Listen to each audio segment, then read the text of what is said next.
प्रभात बच्चों, modern English school के e learning कार्यक्रम में आपका स्वागत है।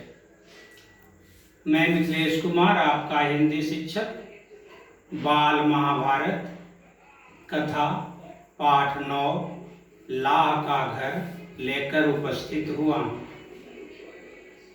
लाह का घर क्यों जरूरत पड़ी, इसको विस्तार से सुनते हैं। पांडव, भीम, अर्जुन। भीम बड़ा बलशाली थे।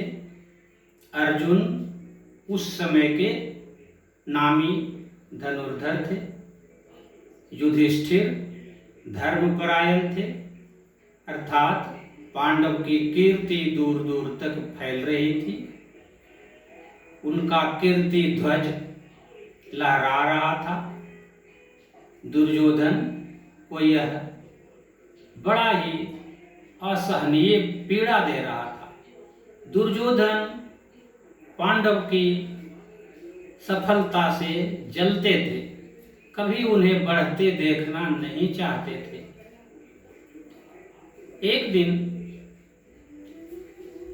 दुर्योधन ने अपने पिता धृतराष्ट्र से इसकी चर्चा भी की।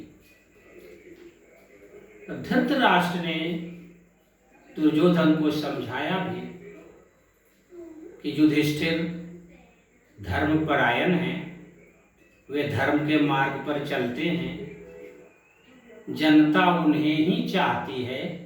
दरअसल बात यह है कि धृतराष्ट्र को पांडु से भी मोहब्बत था।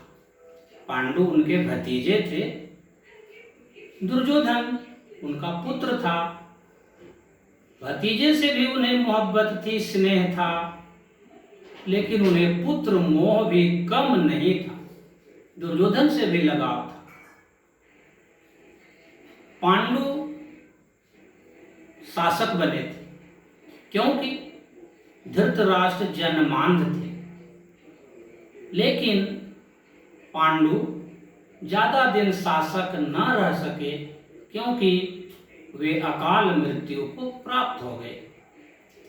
पांडु की जब अकाल मृत्यु हो गई तो कुछ दिन के लिए धृतराष्ट्र राज्य सत्ता संभाले।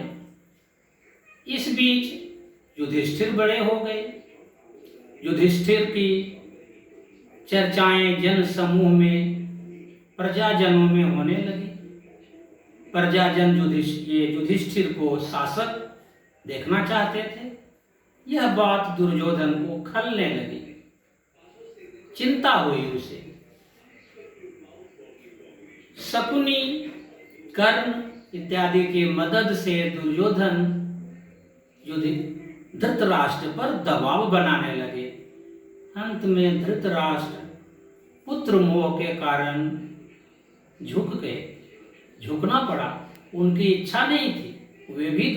वे भी युधिष्ठिर को सत्ता सौंपना चाहते थे, परंतु पुत्र मोह में उन्हें झुकना पड़ा।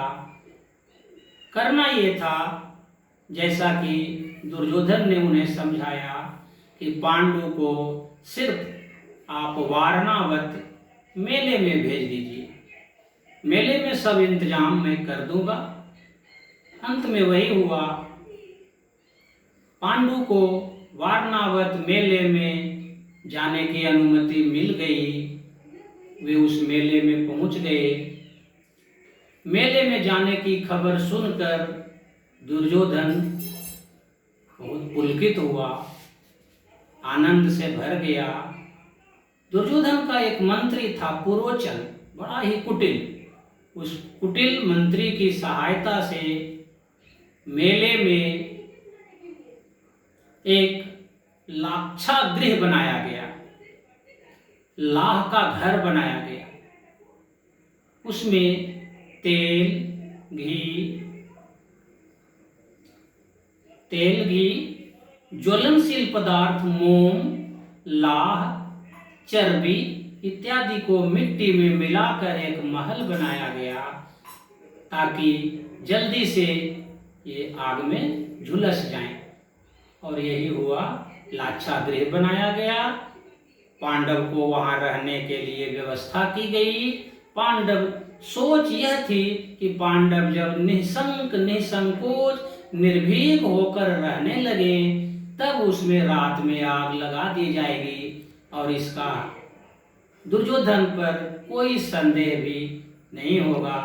सच ही कहा गया है, जब लोभ आंखों पर माड़ी बनकर छाता है तब यह मनुष्य से बड़े दुश्चिंत कृत्य करवाता है।